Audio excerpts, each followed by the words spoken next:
It's late. Not the noisy kind of late, with music leaking out of bar doors and people shouting for taxis. The other kind of late.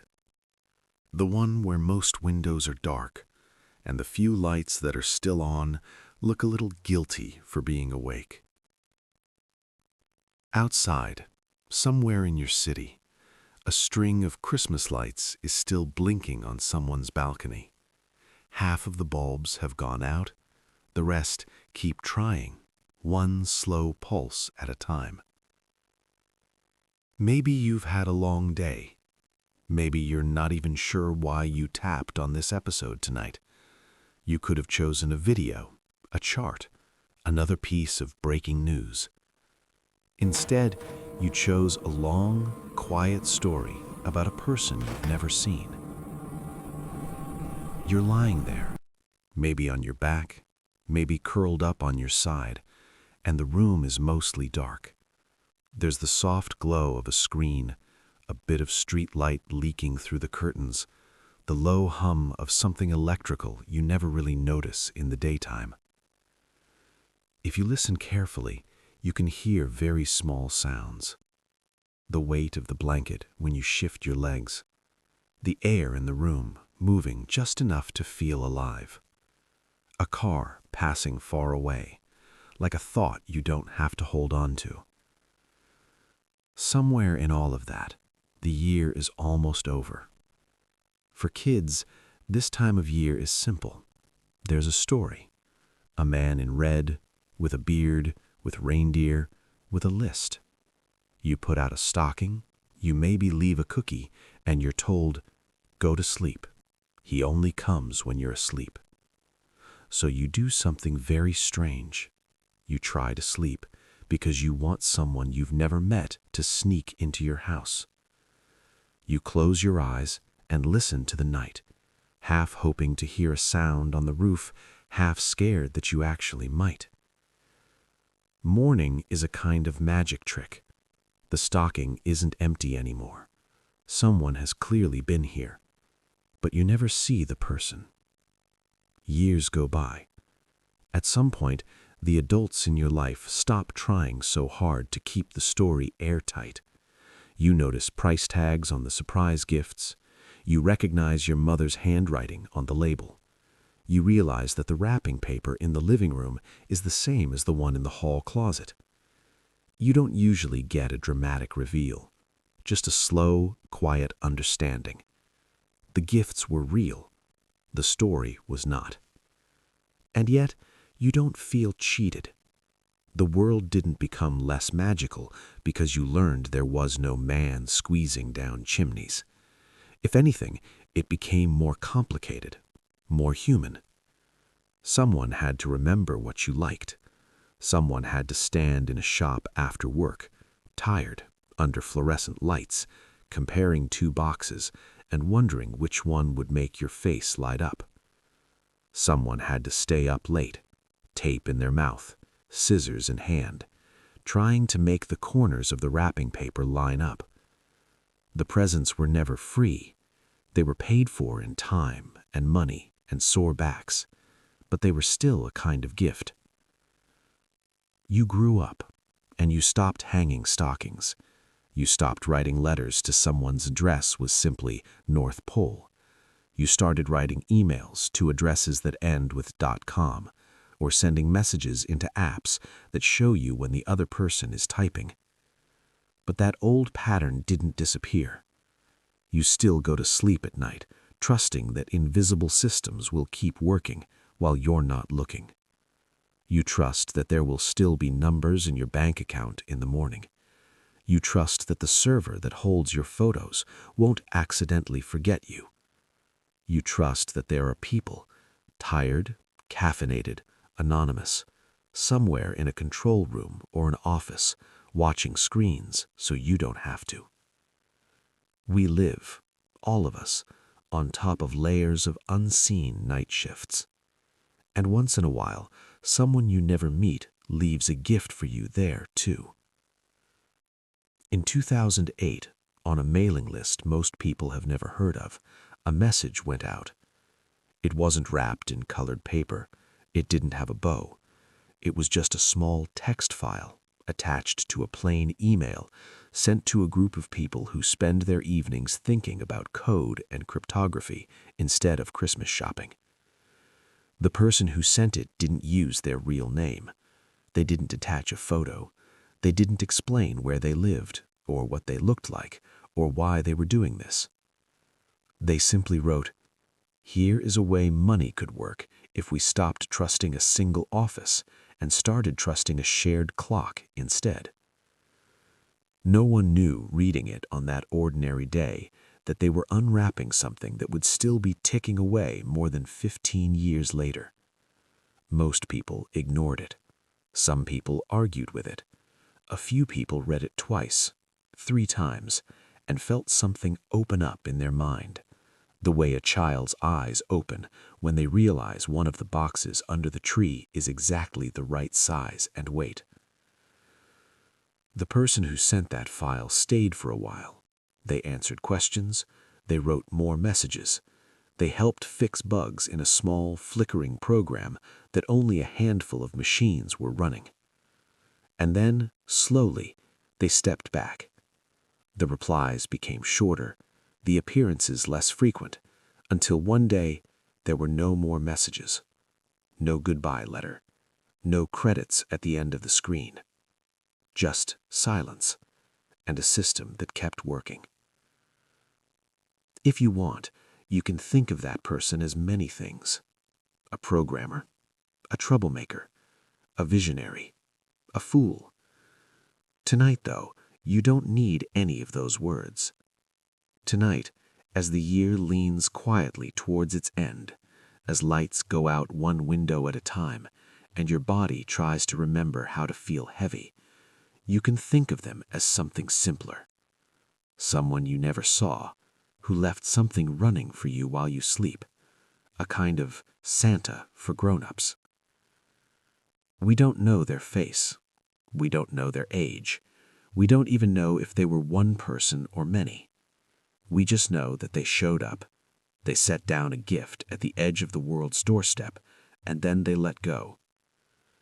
Tonight, we're going to tell their story as if it were a winter tale, told in a low voice sometime after midnight, for people who are tired and curious and just enough awake to listen. Tonight, we'll call them Satoshi Claus. On most people's calendars, that day in 2008 was nothing special. No red circle, no big event scribbled in the corner, just another square in a long, tired year. On one small mailing list, though, a new message appeared. It looked exactly like all the others. Same plain text, same fixed-width font, no colored banners, no marketing, no logo. Just a subject line. Just a name that wasn't really a name. Satoshi Nakamoto. If you scroll back through the archive now, it doesn't jump out at you. There's no golden frame around it. Nobody highlighted it in real time. It was just one more piece of text in a long column of text, written by someone nobody had ever met. Imagine the people on that list.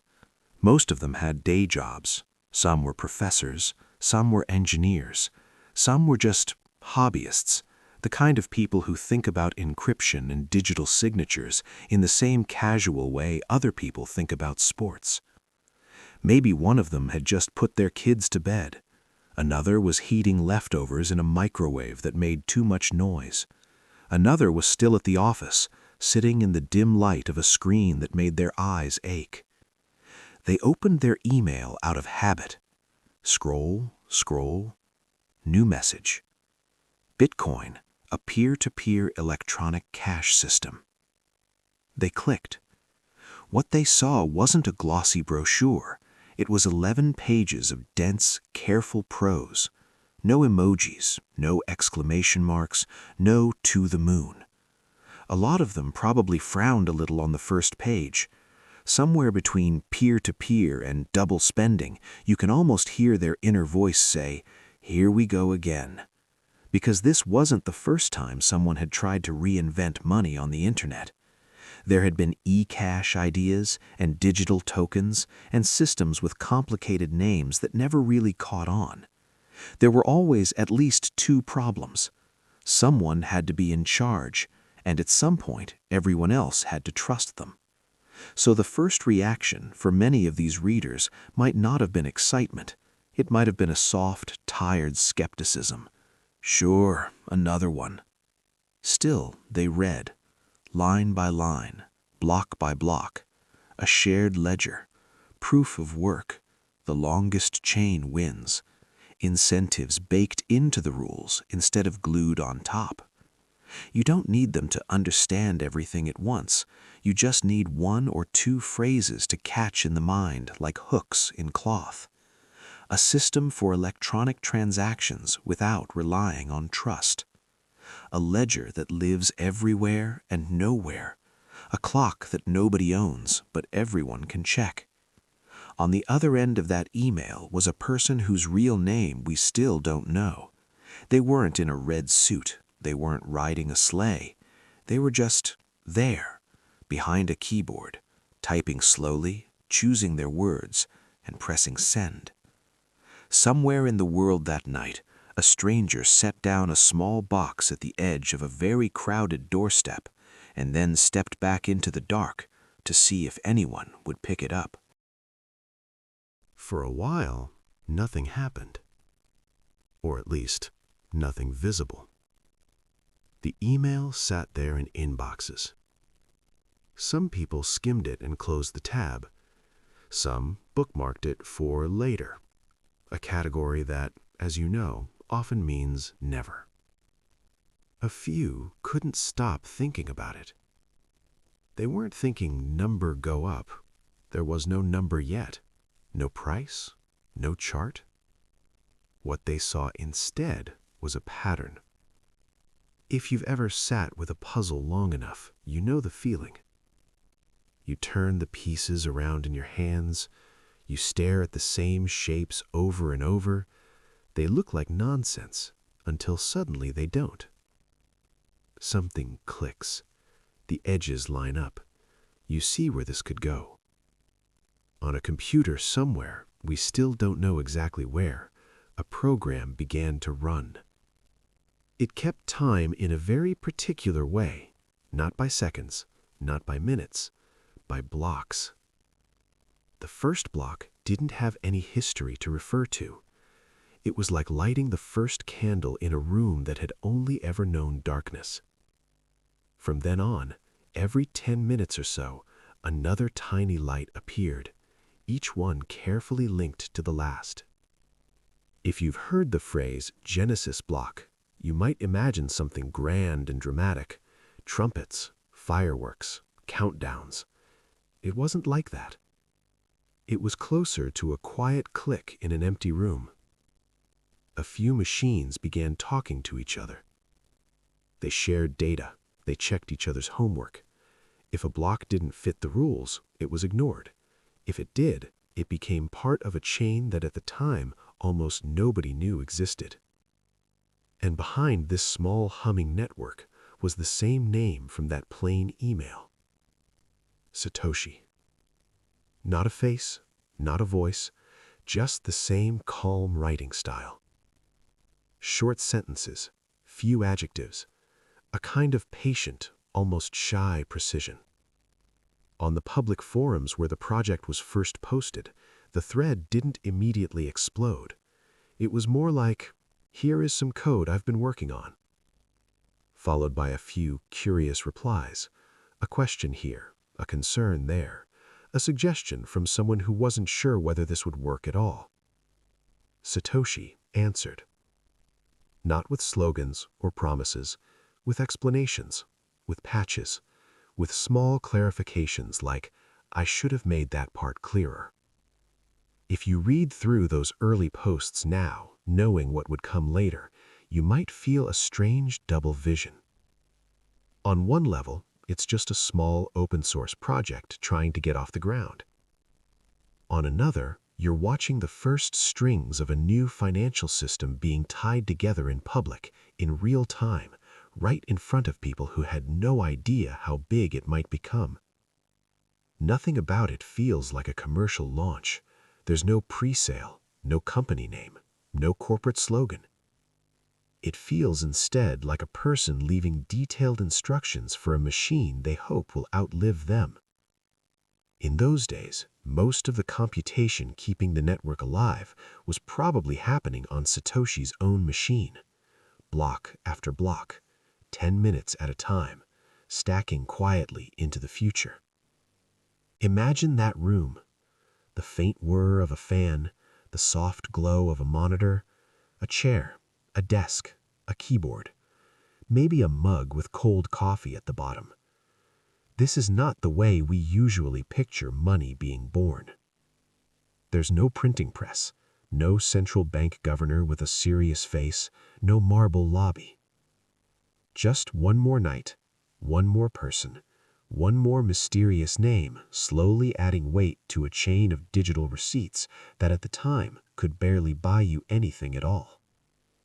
No presents under the tree yet, just someone carefully assembling the tree itself.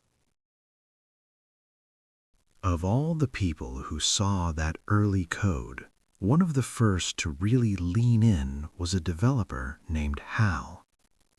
You don't need to know his full biography tonight. You just need to know a few simple things. He had the kind of mind that enjoys hard problems. He was early to many ideas before they were fashionable. And when he saw Bitcoin, he didn't just shrug and move on. He downloaded the software, he ran it, he talked to Satoshi. The way these early conversations flowed is surprisingly ordinary.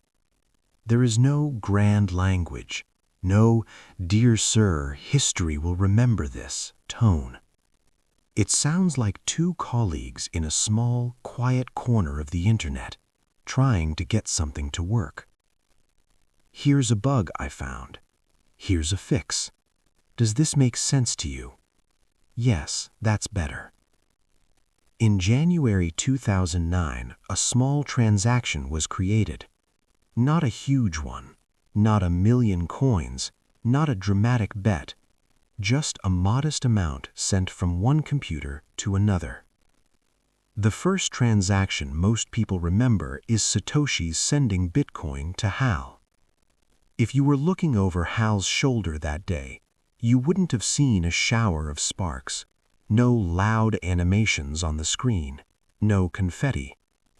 Just a message in a window, a couple of numbers changing, an entry added to a ledger that almost nobody else cared about. Two people and a network of machines quietly agreeing, this happened. It's easy now, with the benefit of hindsight, to inflate that moment into something mythic, to imagine a spotlight, an orchestra, a narrator booming from the sky. But if you stay with the smaller, truer version, it's somehow more beautiful.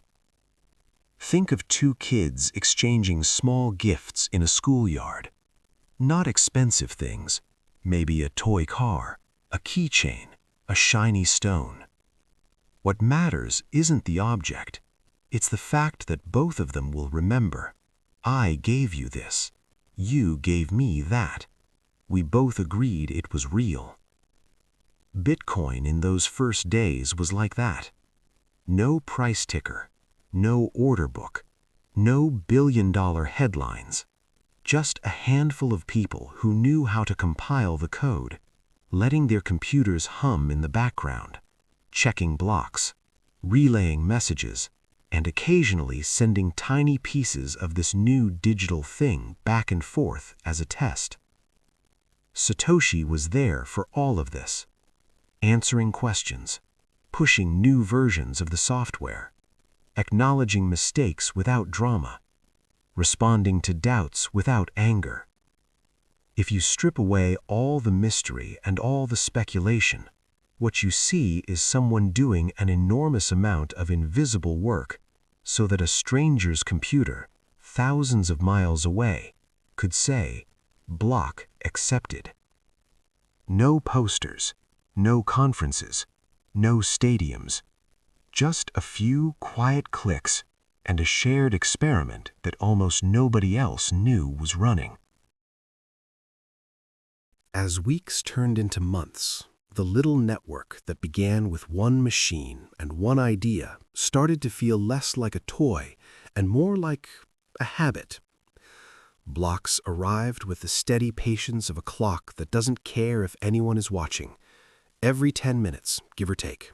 Through the night, through holidays, through weather and illness and power cuts. Most of the world slept through all of it. Office towers turned their lights off at 6, shops pulled down their shutters, children fell asleep clutching stuffed animals, dreaming of things that had nothing to do with cryptography. Somewhere out there, a small cluster of computers kept comparing notes, agreeing on the state of a ledger that, at that time, could still fit in the memory of a modest hard drive. And Satoshi kept typing. They wrote on the forum when people asked whether this was a Ponzi scheme. They explained again and again how blocks were chained, how difficulty adjusted, why the supply would be limited. Not with sales language, with the slow, deliberate patience of someone who has thought about all of this for a long time, mostly alone. We still don't know what their room looked like. Maybe it was neat. Maybe it was a mess. Maybe there were printed drafts of the white paper on a desk next to bills and grocery lists and reminders about completely ordinary things. We don't know if they drank coffee or tea. We don't know which holidays they celebrated, or if they celebrated at all. What we do know is what they chose to show: a trail of messages, a sequence of code changes, a presence that was consistent but never overwhelming. They didn't demand anyone's faith. They didn't threaten. They didn't beg for adoption. They just kept doing the quiet work of making the system a little clearer, a little safer, a little less fragile in the face of strangers who might try to break it. If you think back to the stockings and the gifts and the stories you heard as a child, there's a familiar shape here. Someone whose face you don't see, moving around mostly at hours when you're supposed to be asleep, putting things in place so that by the time you wake up, the world can go on in a slightly different way. At some point in those early months, the box sitting on the world's digital doorstep was no longer empty. It held a working network, a shared ledger, a set of rules running on computers that did not all belong to the same person. The gift was no longer just an idea on a mailing list. It was a mechanism, ticking away quietly in the background of a planet that hadn't turned its head to look yet. Most people didn't notice when the first block appeared. Most people didn't notice the 10th, or the 100th, or the 1000th. By the time they did notice, years later, in news headlines and price bubbles and panicked tweets, the early part of the story was already over. The stockings had been hung, the gifts had been placed, the footsteps had faded. Story 1 is that part where someone you never met walked up to the edge of the world, set something down with both hands very carefully, made sure it was working, and then, without asking for thanks, quietly took a few steps back into the dark. There isn't a sharp line where someone vanishes. Most of the time, it's a fade. First, they answer every message. Then they answer most. Then they start to take a little longer. A day, a week, a month. If you scroll through those early forum threads, you can feel that fade without anyone saying it out loud. At the beginning, Satoshi is everywhere, explaining what mining means, clarifying why the supply is limited, rewording a tricky paragraph from the white paper so that someone with less math in their life can still follow the idea. You can tell, just from the way people ask, that for a while, he is the person everyone turns to when they get stuck. Is this what you meant? Did I understand this part correctly? Couldn't an attacker just... And then slowly, a different pattern appears. Other names start to show up more often. Other hands land on the code. People begin to answer each other before Satoshi has to step in. Someone writes a guide that isn't by him. Someone else makes a little change to the user interface. A third person starts compiling a list of frequently asked questions so newcomers don't have to dig through the same answers again and again. The center, very gently, begins to loosen. This isn't a dramatic coup. There is no announcement. Nobody says, "From now on, we're in charge." It's more like the way a family holiday slowly changes over the years. One year, your parents decorate the tree. The next year, you help. A few years later, you're the one untangling the lights while they sit on the couch and watch. Nothing happened in a big headline sense. The roles just shifted, one small decision at a time. In Bitcoin's early days, the same kind of shift was happening under the surface. New nodes came online without Satoshi asking them to. New people downloaded the software because a friend mentioned it in a chat, not because the original author personally invited them. The network grid, if you could have seen it, would have looked less and less like a single dot and more like a cluster. From Satoshi's perspective, wherever they were sitting, that must have been a strange kind of relief. The thing they'd built in the quiet of their own room was being picked up by other hands. The questions in their inbox changed shape too. Fewer, "Does this even work?" More, "Here's a patch that might make this part stronger." If story 1 was about one pair of invisible hands placing a gift in front of a world that didn't know what to do with it, story 2 begins when other hands start to wrap their own tape around the box, without asking for permission, without waiting for the original giver to stand over their shoulder and supervise. Somewhere around this time, it's hard to mark the exact block, the system stopped being Satoshi's experiment and started being something else. Something that could, in theory, survive without him. Even if nobody said it out loud yet, the first Christmas without him had quietly begun. While the world was still mostly asleep, the chain kept growing. Every 10 minutes or so, a new block slid into place, like another ornament on a tree that hardly anyone was looking at. Inside those early blocks, the reward for mining was large by today's standards, 50 coins at a time. Not $50, not 50 euros, 50 units of something with no quoted price. Most people didn't care. A few people cared a lot. They pointed spare computing power at this odd little network for reasons that had nothing to do with getting rich overnight.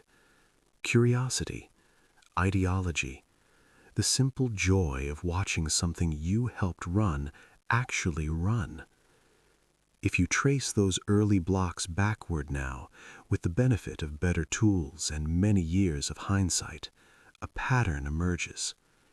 You can see that for a long stretch at the beginning, a lot of the work was being done by one especially consistent miner. The blocks they dug up follow a particular rhythm. Nonces, those small fussy numbers inside each block, line up like a fingerprint across thousands of records. Most researchers think that fingerprint belongs to Satoshi. You don't need the exact math tonight. All you need is the simple picture. In the very early days, one miner, almost certainly the person who started it all, quietly collected a very large pile of coins. Not 50, not 500, not 5,000, hundreds of thousands. The most careful estimates put it somewhere between 750,000 and a little over 1 million, out of a total that will never be more than 21 million. Roughly, give or take, about 1 in every 20 bitcoins that could ever exist. It's a strange thought. So much of a whole system in the hands of a single silent holder. But there is another, even stranger detail. Those coins never moved. Block after block, year after year, while new exchanges came and went, while bear markets and bull markets traded places, while headlines screamed and calmed and screamed again, that original hoard stayed exactly where it was, like boxes in the back of a closet.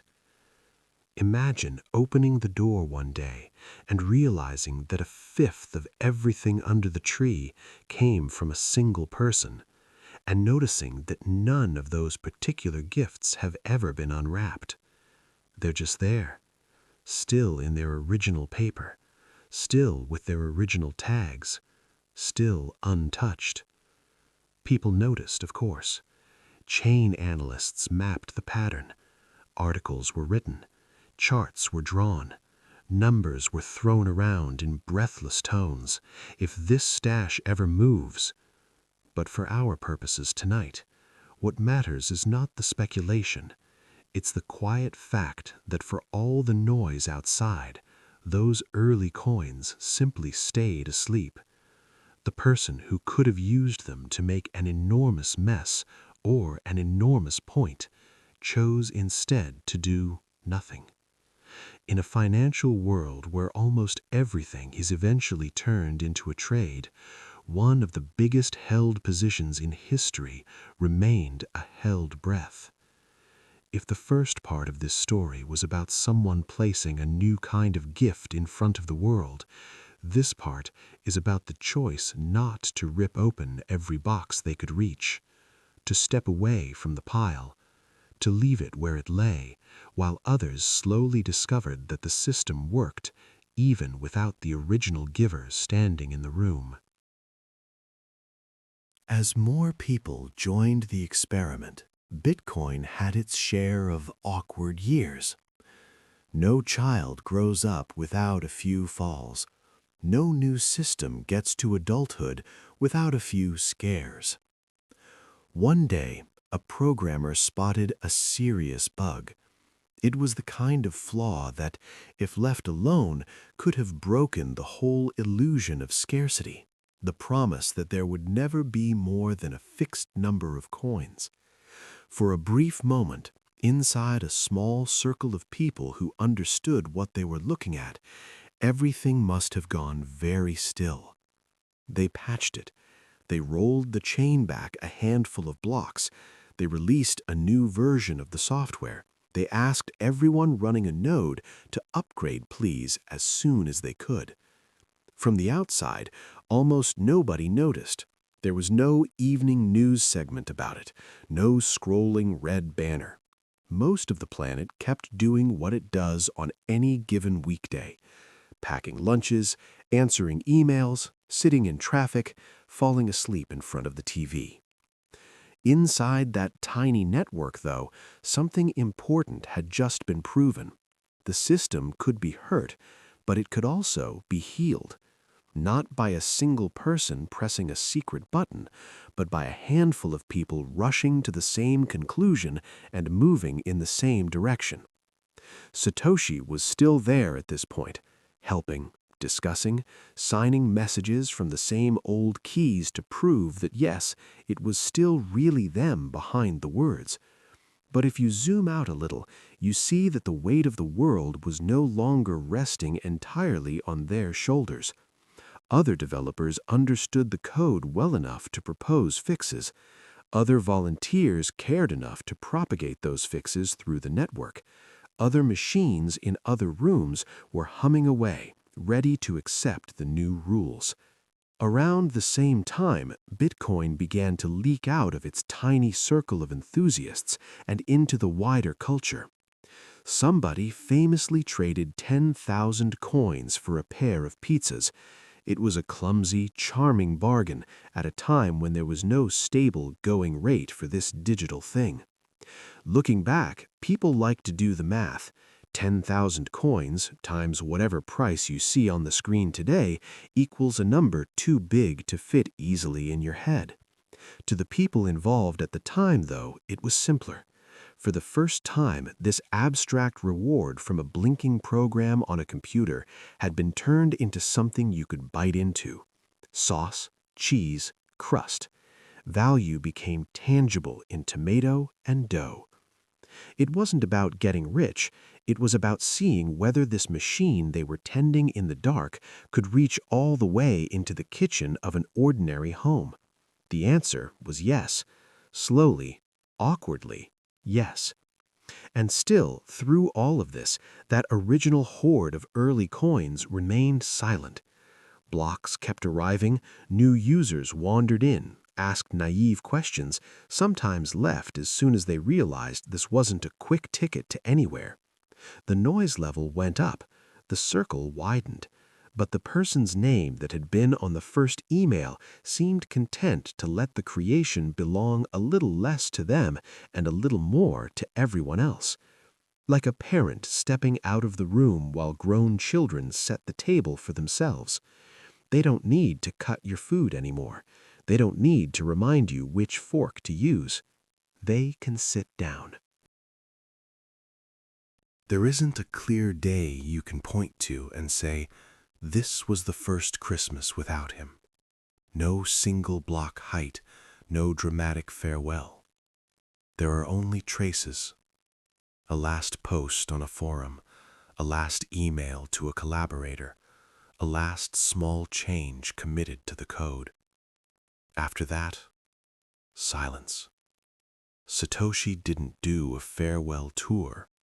There were no interviews, no documentaries, no signing sessions. One day, they were just not around anymore. The strange thing is how quickly the system learned to live with that. Developers kept talking to each other, bug reports kept coming in, new versions of the software kept being released, reviewed, improved. Miners pointed more and more hardware at the network. They rearranged the economic map of who could profit from securing it, but the basic heartbeat, a new block roughly every 10 minutes, stayed the same. Exchanges appeared, clumsy at first, then more polished.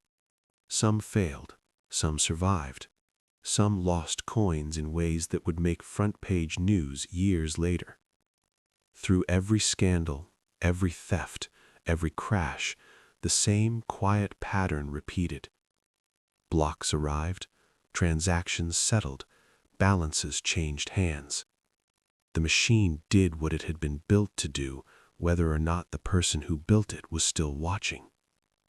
Somewhere out there, on drives that had never broadcast a transaction, those early coins continued to sit, untouched. Sometimes people would point to them and say, if they ever move, it will change everything. Sometimes people would shrug and say, maybe the keys are gone, maybe we'll never know. On most days, most people didn't think about them at all. They were too busy reacting to the price, to regulation, to headlines, memes, and jokes that would have made no sense at all to that small mailing list in 2008. This is what the first Christmas without him actually looked like. Not a solemn memorial, not a structured handover, just a network that had quietly crossed the line between this works because one person is holding it up and this works because enough of us have decided to keep it going. Lights on screens instead of lights on trees, fans spinning instead of carols playing. A gift that no longer needed the giver to be present in the room. When you lie in bed now with your phone on the nightstand and your eyes growing heavy, you don't need to know how many machines are out there checking blocks. You don't need to know how many old coins are sleeping under the snow of unused addresses. You don't need to know which early developer wrote which patch. You just need to know that somewhere in the dark, a system that began as one person's strange winter project is still ticking, block by block, whether or not they ever come back. The first Christmas without him was not marked on any calendar.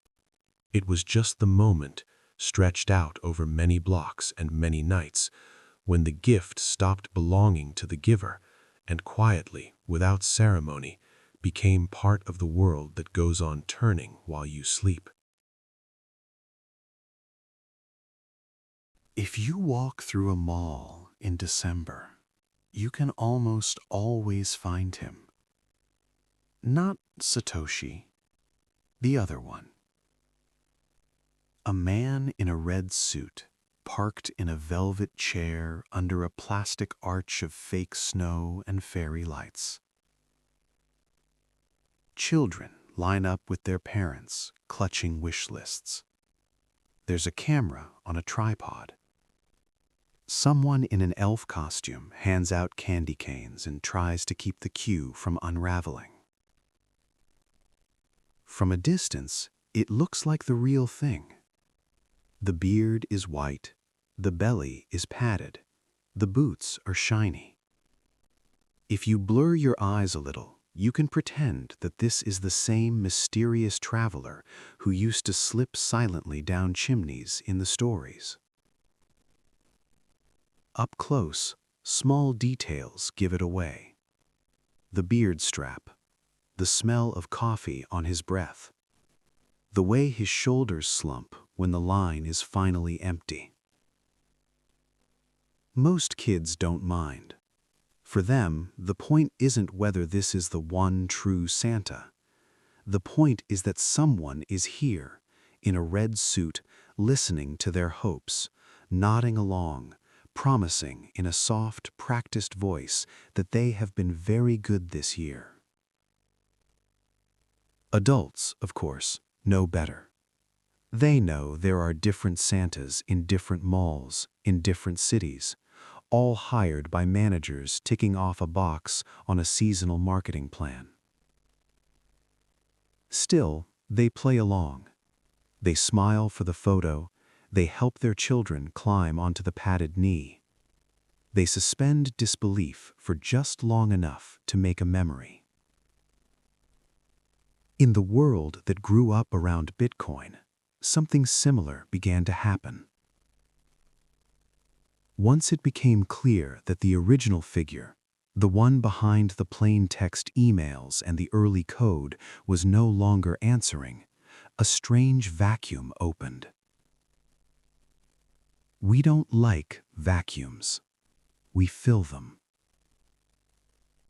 At first, it was just quiet speculation. People wondered who Satoshi might have been. Was he one person or many? From which country? From which field? They combed through writing style, time zones, habits. They drew charts of when forum posts were made and in which hours they were missing, like amateur detectives trying to guess someone's hometown from the shape of their shadow. Then, slowly, the mall Santas arrived. A headline here, a documentary there, a confident face on a stage saying in careful, measured words that they knew more than they were allowed to say. Sometimes it was someone directly claiming, "It was me." Sometimes it was someone else pointing a finger and saying, "We have strong reasons to believe." The costumes were different in each case. Some wore suits and ties, some wore hoodies, some surrounded themselves with lawyers, some surrounded themselves with journalists. But the pattern was familiar. Wherever there is a story without a face, someone will eventually try one on. For the people watching from the outside, each of these moments had its own little arc. First, the hook. An article with a dramatic headline, a teaser clip from an interview, a tweet that spreads faster than the correction that will follow it. Then, the rush. Timelines fill with reactions. Some people are angry, some are excited, some are sarcastic. Old screenshots are dug up, old quotes are reshared, threads of speculation knot and tangle. For a day or two, it can feel as if the entire world has turned its head in the same direction, toward this new claimed face. People ask the same question in slightly different words. Is this really him? Underneath that question, another one hums quietly. If it is him, what does that mean for me? It's not really about identity. It's about the stories that identity would unlock. If the person on screen is Satoshi, does that make the system safer because now there is someone to answer for it? Or more fragile because now there is someone to pressure? Does it mean all the coins sleeping in those early addresses might, one day soon, stand up and walk into the market? Each claimed Satoshi brought these questions back to the surface, like dust shaken out of an old curtain. And then, almost always, the same thing happened. The details didn't line up. The cryptographic proof wasn't there. The words in public didn't quite match the words in the original emails. People argued. They took sides. They called each other names online. Then, slowly, attention drifted to something else.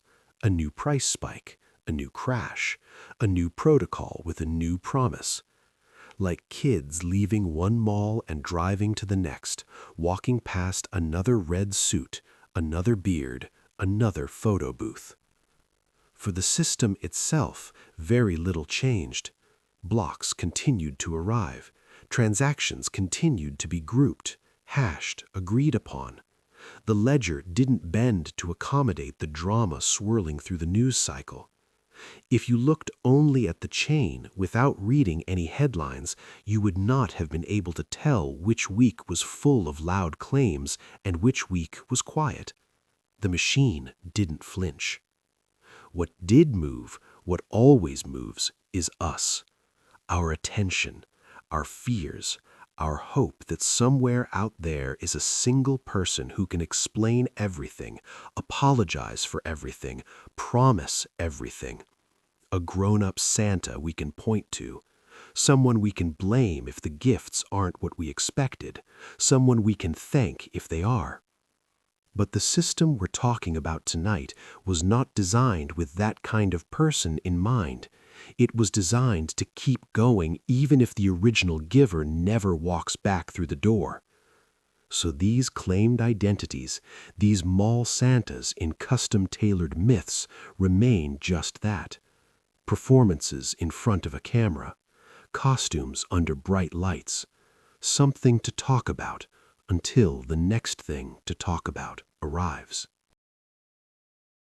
Away from the noise of press conferences and opinion pieces, there is a different kind of watcher.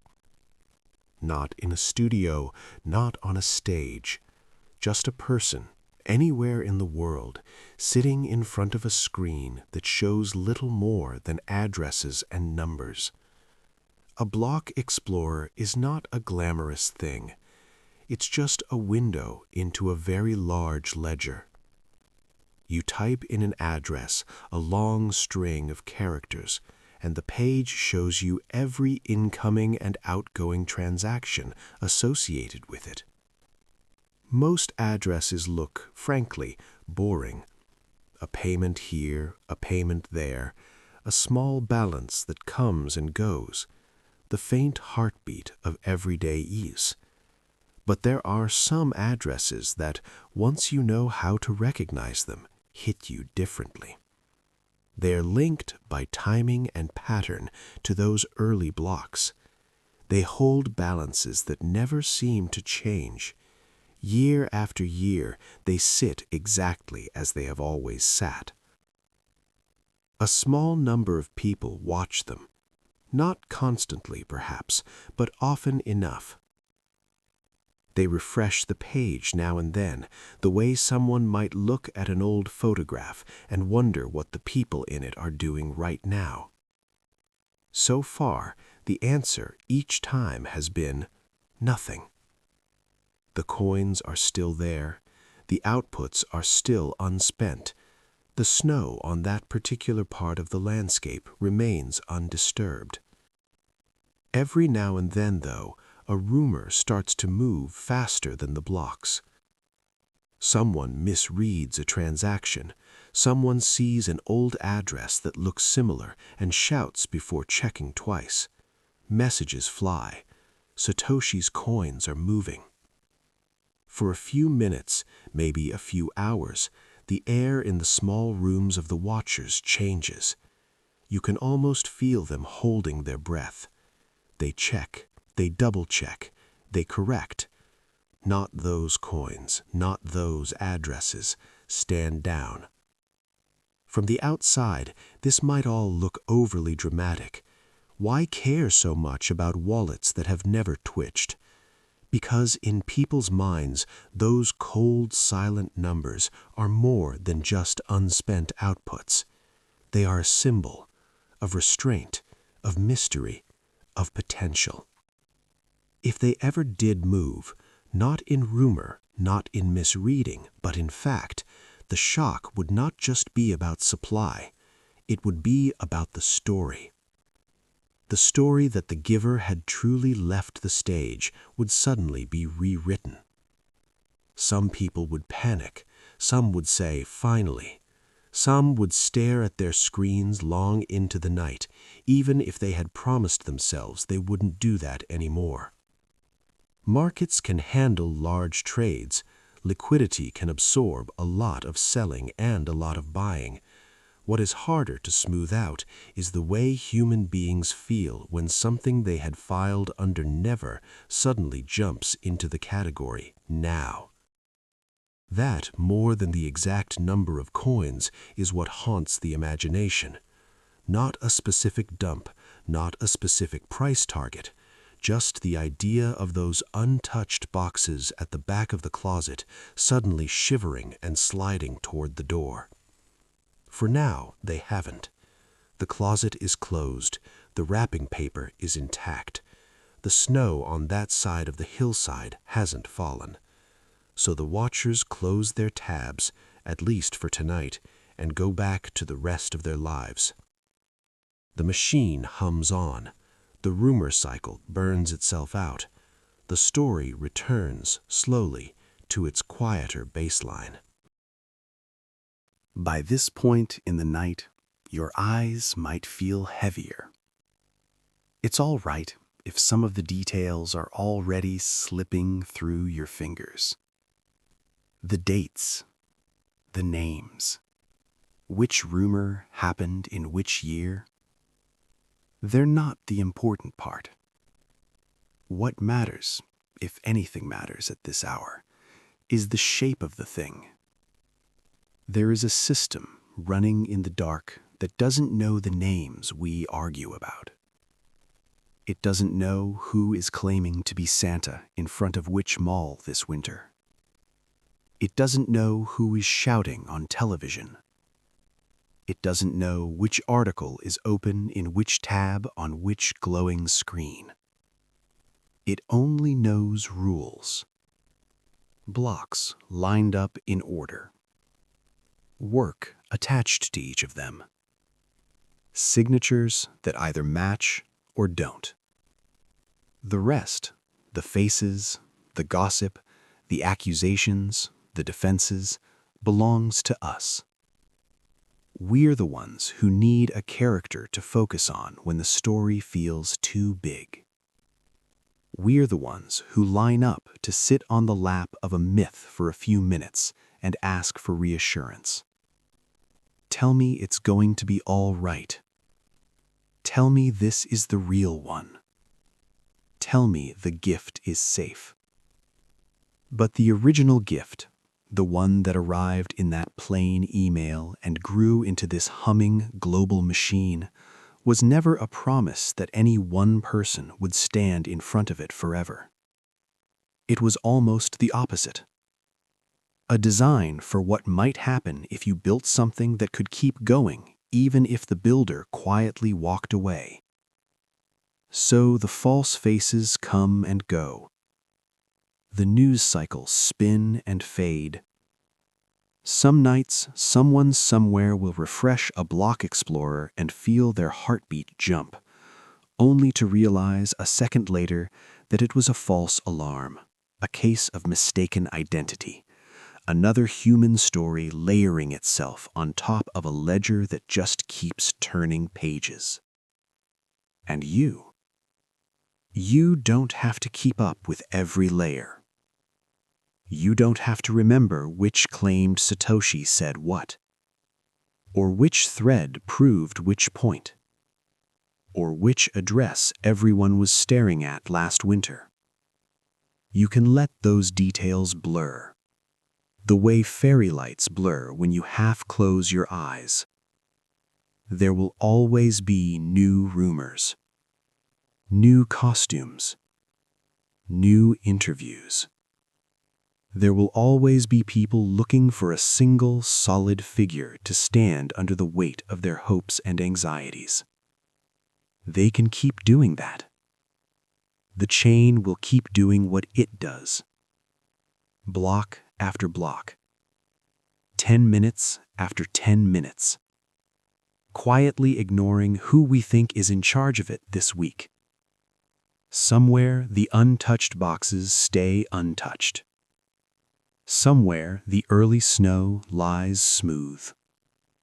Somewhere the original giver, whoever they were, has already made their choice about how present they want to be in the story. And here you are, in your own room with your own small circle of light, listening to a voice talk about strangers you will never meet. You don't have to solve the mystery before you sleep. You don't have to decide who was real and who was not. You can let all the mall Santas pack up their costumes for the night, one by one. And behind them, in the parts of the world without bright decorations or cameras, the quiet machine keeps turning over. Unimpressed by beards and headlines, ready to be there in the morning, whether you stayed up to watch it or not. There's a moment, somewhere between childhood and whatever comes after, when you realize something simple. Nobody is coming to tidy the room for you. The trash does not take itself out. The dishes do not walk back into the kitchen and climb into the sink. The bills do not feel bad for you and pay themselves. At first, this can feel like a loss. Where did all the invisible helpers go? The parents who stayed up late, the grandparents who folded laundry, the teachers who kept track of what day it was and what you were supposed to bring.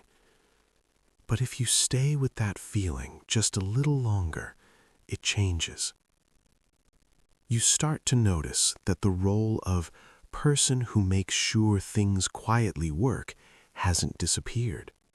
It has just moved. Sometimes onto you. You are the one who remembers to pick up milk on the way home. You are the one who makes sure the window is closed before it rains. You are the one who sets the alarm, who checks the doors, who turns off the gas. From the outside, these are small acts. They don't get headlines. They don't get statues. Inside a household, though, they are what keep the story running. The world of Bitcoin in the years after Satoshi stepped away began to look more and more like that. There was no longer a single figure everyone could turn to. No longer a central voice to explain each new twist. Instead, there were many smaller hands doing many small things. Some hands wrote code. Some ran nodes. Some answered questions from confused newcomers in online chats. Some wrote patient articles, trying to explain old ideas in new words. Most of those people never met each other. Most of them never will. They are scattered across countries, languages, time zones. They don't agree on everything. Sometimes they don't agree on much at all. But they share a simple, quiet behavior. They show up. They keep a window open on their laptop that shows a running node. They check logs. They review changes. They keep one small piece of the larger machine humming. If the first part of this story was about waiting for a mysterious figure to come down the chimney, this part is about something less cinematic and more grown up. Figuring out which corner of the house you can take responsibility for and just doing it. Not everyone who matters in this story runs code. Some people interact with it in ways that look, from the outside, almost disappointingly ordinary. A woman in one country sends a small amount of Bitcoin to her brother in another because the banking rails between them are slow and expensive and ask a lot of questions she doesn't feel like answering. She doesn't think about hash functions. She doesn't think about difficulty adjustments. She looks at an address twice to make sure she hasn't mistyped a character, presses send, and waits. On another night, somewhere else, a man who has spent too much of his life in and out of inflation quietly moves a little of his savings into a wallet that only he controls. It's not everything, not even most, just enough that he can sleep a little easier knowing there's a corner of his value stored under rules that don't change in the middle of the night because someone in an office decided they should. A teenager, curious and impatient, mines a small amount on an old machine just to see if the tutorial works. They earn almost nothing before the electricity bill makes the experiment ridiculous, but the point wasn't the profit. The point was seeing with their own eyes a block arrive, a reward appear, a piece of an invisible process become briefly visible. None of these people are Satoshi. None of them will ever be called the father or the founder of anything. If you saw them in line at the supermarket, you wouldn't know that they had touched this system at all. And yet, in their own small ways, they're doing something Satoshi cannot do anymore. They are deciding over and over that this gift is worth picking up and using, not as a symbol, not as a slogan, just as a tool that solves a problem in a particular moment. Every time that happens, the story becomes a little less about the person who started it and a little more about the people who keep carrying it forward. Like adults who no longer wait for presents to appear, but who still sometimes pick out a small thing and wrap it for someone else, not because a myth demands it, because they want to. The myth becomes a habit. The habit becomes part of how the world works. There is no single night when this transformation is complete. There are just many, many evenings where someone, somewhere, opens a wallet, double-checks an address, and presses send with the same quiet concentration you once used as a child to write your name on the tag of a gift. For you. Closer to the heart of the machine, there are people whose lives have wrapped themselves more tightly around the code. They are the ones who watch proposed changes like a hawk, who read every line, who think for days about the consequences of a small tweak in how fees are calculated or how blocks are relayed. They argue a lot. From a distance, it can sound like noise, endless threads, long documents, terminology thick enough to feel like fog. Up close, what you see is something simpler: care. They care enough to say no. They care enough to say, not yet. They care enough to spend weekends in front of screens filled with logs and diffs instead of sunlight. Miners, too, make choices that go beyond turning machines on and off. They decide which version of the software to run. They decide which blocks to extend. They decide whether short-term profit is worth the long-term health of the thing that pays them. Sometimes they decide badly. Sometimes, incentives pull people toward behavior that looks clever in the moment and foolish in hindsight. Even then, the system has room for correction. Nodes can refuse blocks that break the rules. Users can refuse services they don't trust. Exchanges can adjust or collapse or be replaced. None of this is graceful. It's messy, human, tentative. But beneath that mess is a pattern we've seen before in smaller, softer places. The pattern of adults negotiating the terms of their shared life. Who brings what? Who cleans what? Who watches the pot so it doesn't boil over? There is no central chore chart on the fridge. There is no list with Satoshi's name at the top in permanent marker. There are just people, imperfect and occasionally annoying, doing enough of the right things for the whole to hold together. If you stand far enough back, it can look almost like magic. A global network with no headquarters, no official helpline, no central Santa in charge, just working. If you stand close enough, you can see the hands, patching, checking, restarting, discussing, wrapping and rewrapping the same old gift in different paper year after year for new people who weren't around when the first box was set down. Everyone, in their own small way, is taking a turn. By now, the night around you might feel heavier. The details of protocols and arguments, of addresses and nonces and policy debates may already be blurring at the edges. That's fine. This last part is not about remembering how any of it works.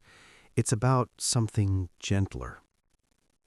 There is a mental picture many people have when they think about systems like this, a glowing map of the world with lines of light crossing oceans, little dots pulsing on and off as nodes come online and go to sleep. If you like that picture, you can keep it. But tonight, you can shrink it. Not a whole globe, just a single point. You. You are lying there, listening. Your phone is nearby or on the pillow. Maybe you have at some point bought a tiny fraction of a coin. Maybe you have never touched it and are just curious. Either way, you are now part of the story. Not in a grand, destiny-laden sense, in a simple one. You live in a world where this particular gift exists. You are aware of it. You know that, out there, strangers are tending it. You know that someone whose name you don't know fixed a bug last week. You know that someone else declined a risky change because it didn't feel right. You know that some miner in some warehouse filled with heat and noise decided to keep pointing their machines at this chain instead of a different one. You benefit from that whether you ever touch it or not. You benefit from the fact that money can now be imagined in more than one way, that value can cross borders under rules that are not negotiated in a single room.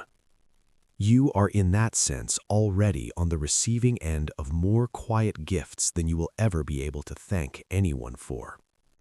If one day you choose to forward even a tiny part of that by learning enough to protect yourself, by helping someone else avoid a mistake, by being the calm voice in a room full of panic, then you too will have joined the long, unbroken line of people who have decided that grown-ups don't have to wait for a mythical figure to fix everything. They can put on a coat. They can wrap something small. They can, in their own way, become the person who takes a night shift for someone else. You don't have to run a node. You don't have to mine. You don't have to write code. Sometimes being part of this is as soft as making one good decision on a day when it would have been easier to make a bad one. Not panic selling in a storm, not bragging in a bubble, not handing your keys to the loudest voice in the room just because they sound confident. Tiny acts of responsibility, almost invisible from the outside, little grown-up versions of leaving a present where someone will find it in the morning. The original Santa of this story has been gone from the stage for a long time. Their coat hangs empty on the back of a chair we can't quite see. Their early coins lie beneath a smooth blanket of untouched blocks. What's left, walking around under ordinary clothes in ordinary cities, are the people who came after. People who patch, people who send, people who explain, people who build, people who listen, people who rest so they can show up again tomorrow. If you want to, you can think of them, of us, of yourself, as a quiet crowd of Santas with no beards and no reindeer, moving through a world that mostly doesn't notice, keeping a strange shared gift from winding down. And as your eyes close, or almost close, as the room narrows to the feeling of the pillow under your head and the slow rise and fall of your own chest, you can let that crowd thin out in your mind until there is only one figure left in the doorway. Switching off the light in the hallway, checking one last time that the door is locked, that the stove is off, that the machine in the corner is still quietly blinking. Then they turn away and let the house go dark. Whoever they are tonight, a developer, a miner, a stranger watching a node window, or just you finally deciding to put the phone down, they are enough. The rest of the story can keep going without you for a while. You have done your part. You can let the gift sit where it is, out in the world, and allow yourself to fall, gently, out of the story, and into sleep. The night outside has settled into that deep, quiet hour, where even the restless have mostly run out of reasons to stay awake. The streets are not empty, but the people still moving through them are moving more slowly now. Someone finishing a late shift, someone walking a dog that doesn't care what time it is, a taxi gliding through yellow lights that don't have many cars to talk to. From up here, from where you are, you don't see most of that. You see your own ceiling, or the inside of your eyelids, or the soft glow of a screen that's a little too close to your face. You hear the sounds of your own room. A small creak as the building relaxes, a faint hiss of air from somewhere you can't quite locate, maybe a fridge humming periodically in the distance. Somewhere far from you, in another room, in another city, there is a machine that has not gone to bed. It could be in a spare corner of a flat, near a nest of cables and a power strip with too many plugs. It could be in a data center, a thin, anonymous box in a row of identical boxes. On its screen, if it even has one, lines of text scroll by that hardly anyone will ever read. New block, new block, new block.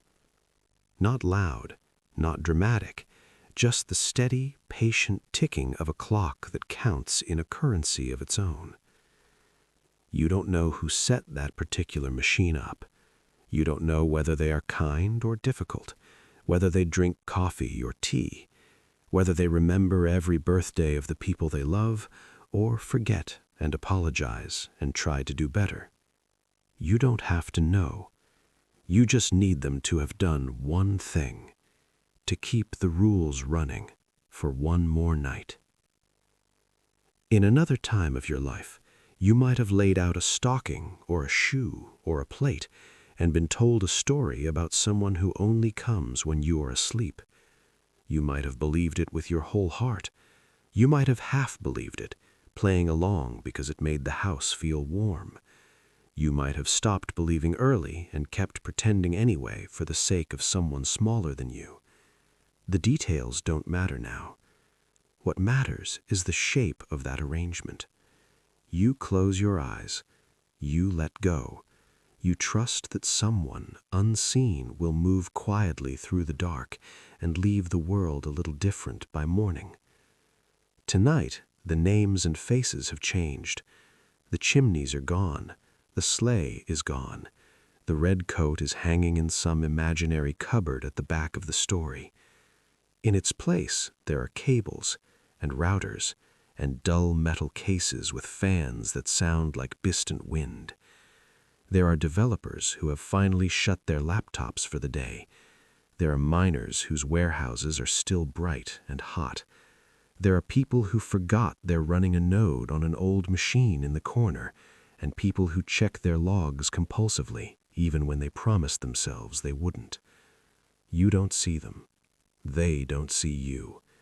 Between you hangs a quiet agreement, never signed, never notarized, that something worth keeping alive will be kept alive, even during the hours when you are not watching.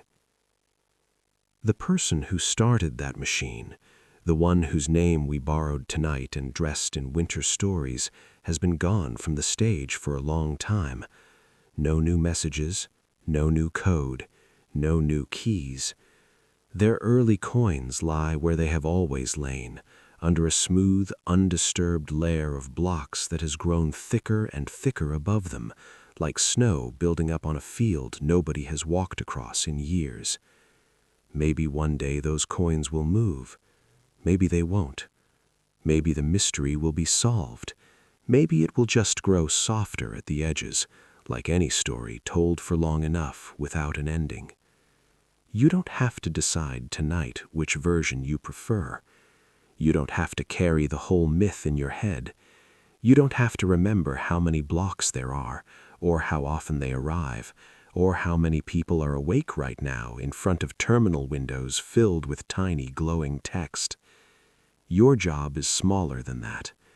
Your job for these last few minutes is simply to be a person in a room, with a body that has done enough for one day, and a mind that has taken in more than it needed to. You have listened to a story about someone you will never meet, who left something running for you while you sleep. You have heard about coins that never move, about rumors that flare and fade, about strangers who have quietly stepped into small pieces of responsibility in a system designed to outlive any one of them. You do not have to become an expert. You do not have to become a believer.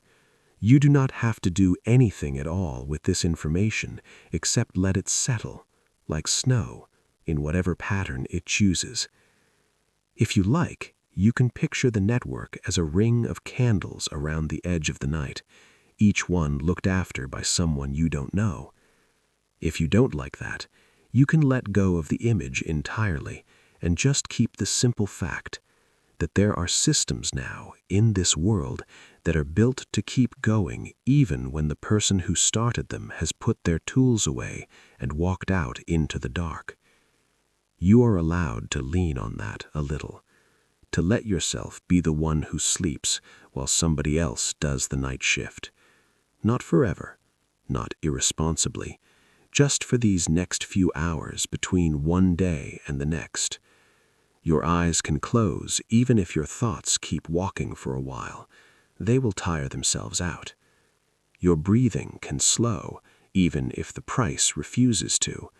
Markets can toss and turn without your supervision. Somewhere, a block will be found. Somewhere, a transaction will settle. Somewhere, a machine will write one more small line into a ledger you may never read. The story will go on without you. That is not a threat. It is a mercy. You do not have to stay awake to keep the gift from falling apart. You do not have to check the chart one last time. You do not have to refresh the feed. You can let the screen dim. Let the numbers be wherever they are. Let the adults who chose the night shift keep their watch, while you do the quieter job of being a human being who needs rest. Tonight, the stockings are digital. The chimneys are cables. The sleigh is a mesh of messages bouncing between machines. But the arrangement is the same as it has always been. Someone you don't see is looking after something you can't quite understand while you sleep. That's enough for one night. Let the gift sit where it is. Let the blocks tick by unnoticed. Let the world have this one more system that knows how to keep moving without you holding it up. You have done enough for today.